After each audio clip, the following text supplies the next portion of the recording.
Yeah, I've made quite a few foreign friends, people on exchange, whether they might be here on PhD studies or master studies or in exchange. Last semester, I made close friendships with Muhammad, a Turkish exchange student from Germany, and Nasir, a Bengali Australian who was on exchange here for a semester. So we formed quite close friendships, and for example with Nasir we actually went to JB together.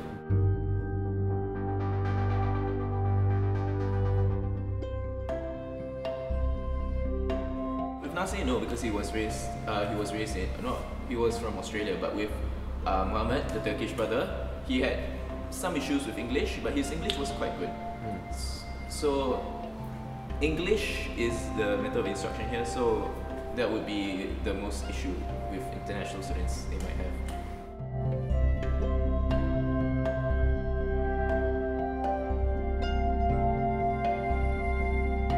Firstly, food, whether how they would be able to tell halal food, and also one interesting thing is they would get maybe homesick.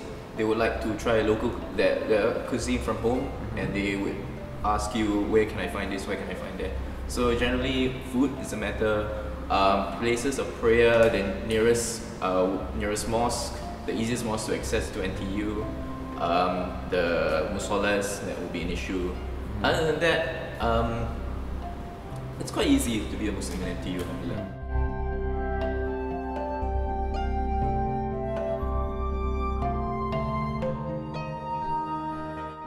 Okay, there's this logo for MUIS, has this certification for all our local vendors called the Halal certification, and it's this green Halal sign that you can find at the stores. So stores with that are certified by the organization to be halal. That is the most safest. Other than that, it's up to your own discretion.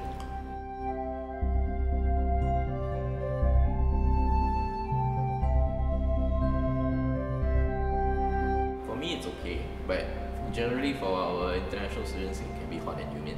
Drink lots of water, stay indoors, kind of thing. But it's quite fun to embrace the sun once in a while.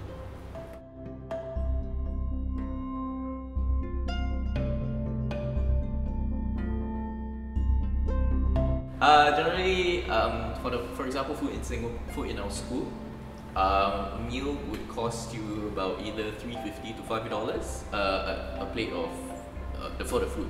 The drinks included. Drinks might be $1 to $1.50 Singapore dollars. Outside of school, depends on where you go. For example, you can go to a hawker center, it would be about $3-4 or even $5. But if you go for dining and stuff, it may reach about 15 to even more than that lah.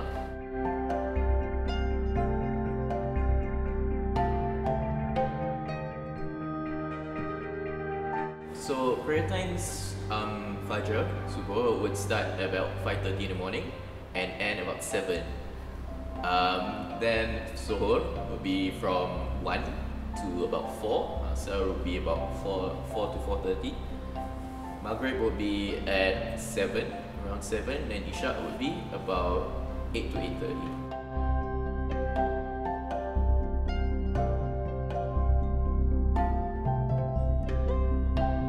For the male Musollahs, there's a main one in North Spine. That's at the roof of the mechanical engineering building. Then we have the South Spine one, which is at the roof of the National Business School building. We have the NIE one, which is both male and female. It's at the ground floor of the NIE carpark, which is facing NTU. That will be the three main male Musollahs for the guys. For the females, we have the NIE one. We have the main one at North Spine, which is on the opposite side of the North Spine from where the main Musollah is, which is next to the canteen. It's very near the canteen.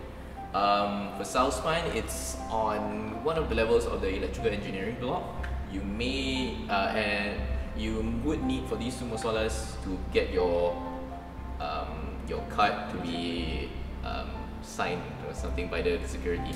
Or The South Spine, also we have another one at SPMS, the Mathematical Sciences School, which is I think on the 3rd floor. It's intended to be a female Musollah, but it's also shared for this past semesters because of some renovation. But it's more for the females. So there are like 5, 6.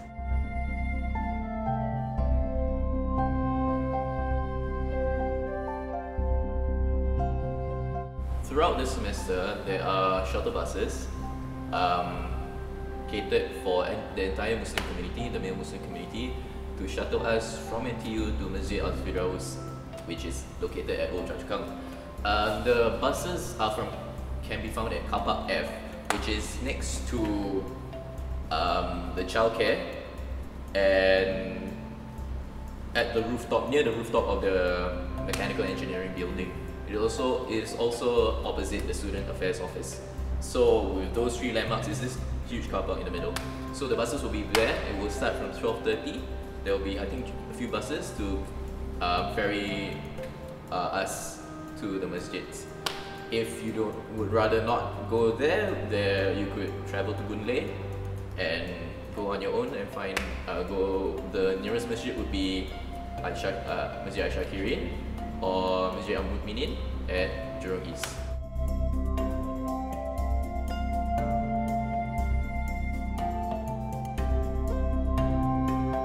If the international students are willing to be involved with NTUMS, we can join the ad hocs, the subcom switch. We'll bring them into the local community, and from there it's a good starting point for them to engage with the local activities in terms of the gatherings of knowledge or just outings, playing soccer or eating, which is the pastime here.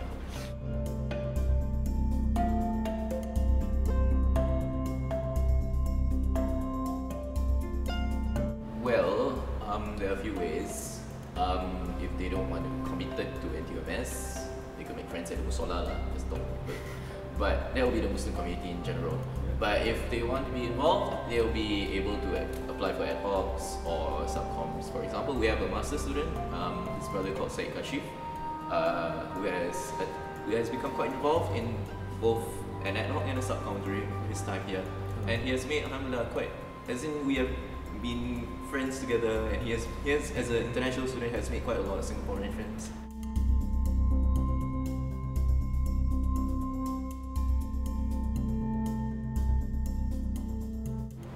So an ad hoc is it's a committee. It's a committee to organize maybe an event or a series of events or maybe a publication like the 11 magazine. So they come together for 1 semester, then they form strong ties with each other. Then after that, they might leave after that semester. Subcom, on the other hand, would be a committee throughout the entire academic year, in which they would organize events or activities or initiatives in order to contribute to the NTUMS community.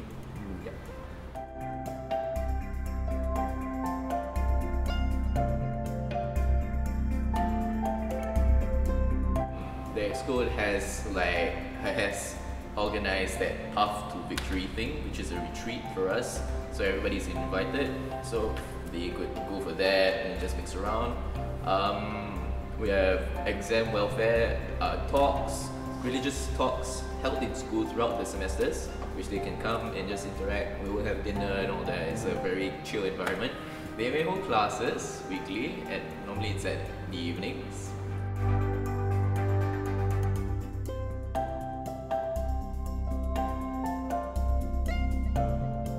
Most of the time, I mean, quite a lot of times, these things will be advertised on Facebook. So you may look up on the I Am Muslim and NTUNAE and maybe follow that.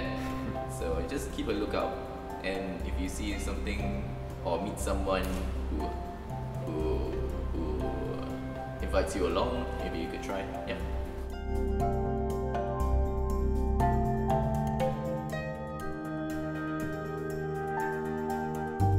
Hari Raya means celebration in Malay, which is actually just Eid. So Hari Raya Haji is Eid al-Adha, while Hari Raya Aidilfitri is Eid al-Fitr. So for Hari Raya Haji, for the Muslim community, we just would be gathering for sunnah prayers every morning. Then those who have planned for a sacrifice, ritual sacrifice that year, would attend the sacrificial the procedure at some selected mosques around in Singapore. It's not as open to public as it may be in other countries. Korban is the sacrificial rites are very close to our affair in Singapore. But after the sunnah prayers and the sunnah prayers, you may be free to go as you please, because it's really just another day in Singapore. For Hari Raya Aidilfitri, it's a big event in Singapore.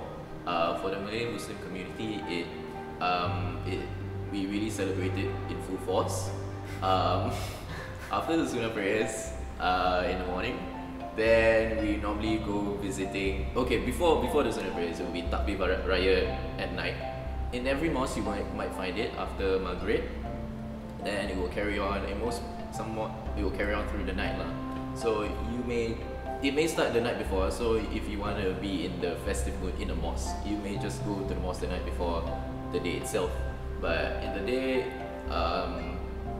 the Singaporean community would gather for sunnah prayers, and after that they will be going visiting to their families, to the elder relatives and the other relatives, to strengthen familial and ties of friendships with each other.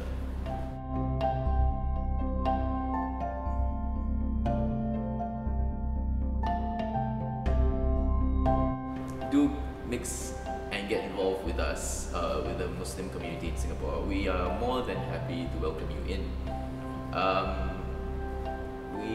We're quite friendly, even though we might be quite like that because of school, quite stone-faced. But just talk to us and be involved with our activities. Inshallah, we will open our hearts to you, and I hope you open your hearts to us.